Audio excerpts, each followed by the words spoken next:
les vice-premiers ministres en charge de l'Intérieur ainsi que les ministres de Justice, je tenais à prendre part à cette plénière parce que j'avais quelques petites informations à partager avec vous par rapport au fonctionnement d'un parquet financier. Si je ne me trompe pas, apparemment, nous pensions que c'était un parquet ordinaire. Mais en faisant les balisages historiques, vous verrez que le parquet financier fait son apparition en France en 2014. Donc il s'agit d'une nouvelle matière que nous ne devons pas chercher à diluer dans les droits classiques. Je suis totalement d'accord avec le collègue Boris lorsqu'il disait qu'il y a des États d'Afrique qui font fonctionner des pôles de lutte contre la fraude dans leurs juridictions classiques. Oui, c'est le cas du Burkina Faso, du Cameroun, mais ça n'a pas marché tout simplement parce que lorsque ces structures fonctionnent sous forme de pôles, elles ne savent pas s'émanciper du catalogue de leur hiérarchie. Et c'est cela la spécialité d'un parquet financier. Je voudrais apporter ma modeste contribution à l'étape actuelle du débat, parce que si j'avais bien compris, certains de mes prédécesseurs qui m'ont fait la fierté d'appartenir à cette assemblée, parce que lorsque je vous écoute, vous avez une intelligence qui étonne même les anges. Et donc, non, je suis fier de vous, chers collègues. Je suis fier de vous. Alors, je voudrais insister ici sur la particularité d'un parquet financier. Les parquets financiers ne s'occupent pas de la délinquance économique et financière. Son particularisme, sa spécificité, c'est de s'occuper de la grande délinquance économique et financière. Ce sont des choses différentes. Donc les juridictions classiques vont continuer à faire leur travail. Et à ceux qui se disent qu'il y a une flopée, une foultitude de services de contrôle, je me suis inspiré des Clark Toffer, professeur de management public à Harvard. Il dit que lorsque vous voulez lutter sans concession contre la corruption, il faut éviter des monopoles de contrôle. C'est-à-dire, il conseille qu'on puisse multiplier les services de contrôle pourvu qu'ils soient efficaces. Sur le plan empirique, vous allez voir que le Hong Kong était dans la dèche comme nous, avec une super corruption. Ils ont multiplié les services de contrôle et aujourd'hui ça marche. Je voulais également partager avec vous, honorables députés, chers collègues, ma petite expérience de douanier avec plus de 30 ans de métier. À l'époque du maréchal Mobutu, lorsqu'il y avait beaucoup de services de contrôle, les douaniers tremblaient avant de déposer certains actes parce qu'ils se disaient que je ne vais pas répondre à plusieurs convocations au même moment. Cela étant dit, je voudrais quand même rappeler au ministre d'État en charge de la justice qu'à l'article 5, où vous déclinez les infractions qui relèvent de la compétence de ces parquets, vous avez oublié une activité importante, en l'occurrence l'activité boursière. L'activité boursière. Ok. Nous avons tous suivi. Lors d'un conseil des ministres tenu à Kalemi, le gouvernement a décidé de faire fonctionner des marchés boursiers dans notre pays. Et c'est cela les parquets financiers. Et là où je voudrais encore demander à notre État d'améliorer, c'est par rapport au seuil. Donc j'ai entendu les collègues qui disaient, mais pourquoi on ajoute les seuils aux infractions qui existent? C'est ça le parquet financier. Nous avons l'avantage d'avoir un président qui est mieux introduit en Côte d'Ivoire. La Côte d'Ivoire fait fonctionner son parquet financier depuis 2017. Il y a même le Sénégal. Et ça marche. Mais là où je ne suis pas d'accord avec les Mineta, c'est que réduire les seuils à 100 000 $, je crois que les agents ou les magistrats de ces parquets seront débordés. Et je pense que ça, c'est l'Assemblée nationale qui doit s'inspirer notamment de l'expérience française et ivoirienne pour voir comment relever les seuils de manière à laisser les juridictions classiques avec leurs prérogatives et placer les parquets financiers dans sa spécificité. J'ai un souci également à l'article 9, parce qu'on dit que les animateurs seront sélectionnés parmi les magistrats, mais c'est ça le problème. Nous fréquentons tous les cours et tribunaux. Les talons d'Achille de tous nos magistrats, c'est la comptabilité, c'est la fiscalité. Et donc, si nous voulons faire ça, on n'aura pas atteint les résultats. C'est ainsi que, au lieu de se limiter seulement dans des milliers judiciaires, il faut remplacer les judiciaires par les juridiques, parce qu'on peut trouver des compétences ailleurs. En réalité, les parquets financiers, il est entre les droits et l'économie, si vous voulez que ça marche. Comme l'inspection des finances. Je voudrais également savoir quel sera le statut des juges assesseurs. Je suis totalement d'accord qu'ils seront puisés, notamment dans des régies financières. Quel sera leur statut? Ils vont cesser d'appartenir à leur régie d'origine, ou bien ils viendront parce que ce sont des assesseurs.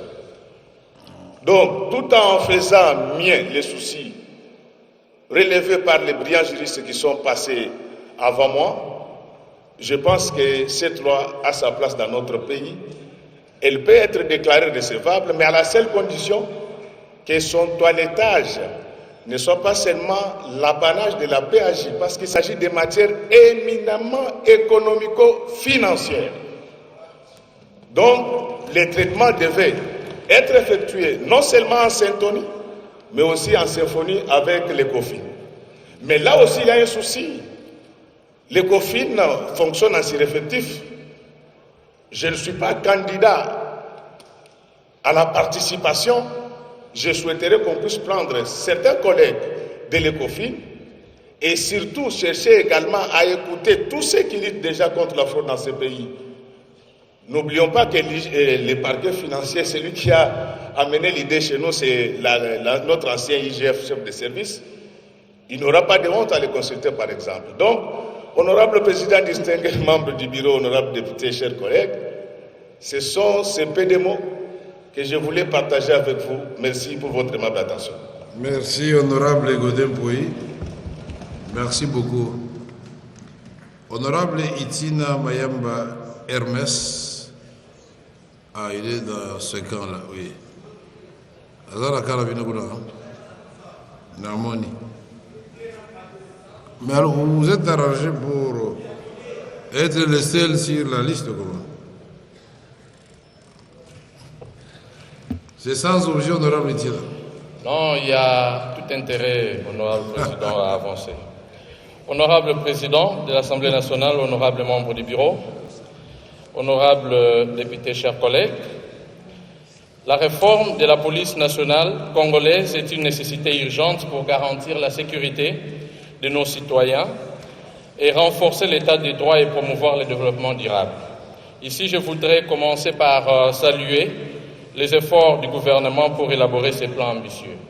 Et j'en profite pour saluer le VPM de l'Intérieur et les Mineta en charge de la justice qui sont venus participer à cet exercice très important. Cependant, il est de notre devoir en tant que représentants du peuple d'examiner ces projets de loi, honorable président.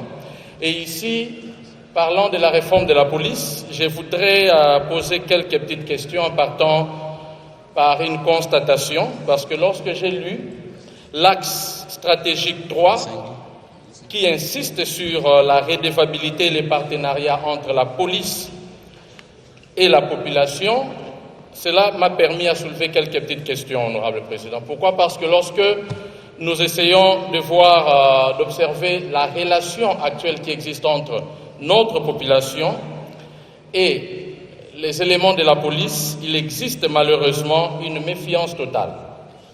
Et c'est pourquoi je salue cette initiative et cette loi de programmation qui viendra aider à ce que cette confiance soit rétablie.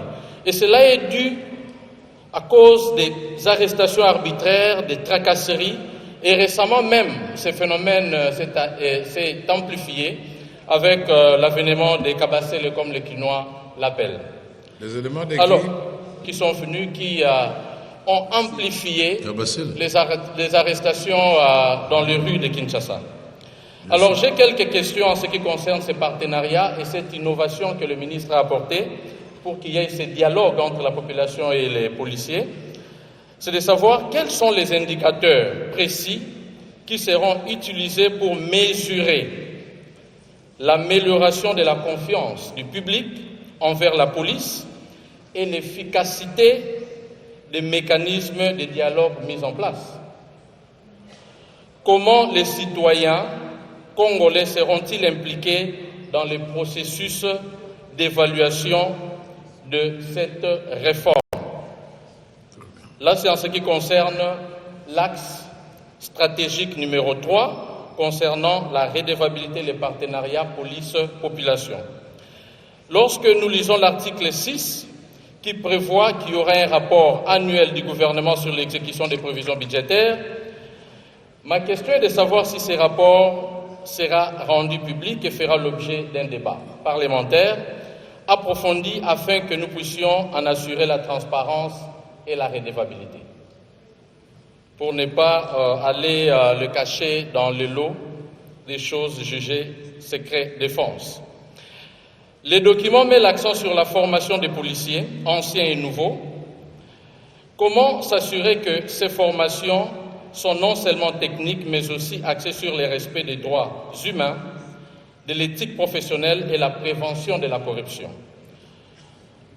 Voilà, honorable président, les quelques questions que j'avais à poser au VPM en charge de l'intérieur. Je vous remercie pour votre attention. Merci, honorable Itina Hermès. Vous avez été très clair. Merci beaucoup. Honorable Sakata, je l'ai vu ici sur l'écran. Mais moi, je vous vois vous tous à partir d'ici. Nazo surveille.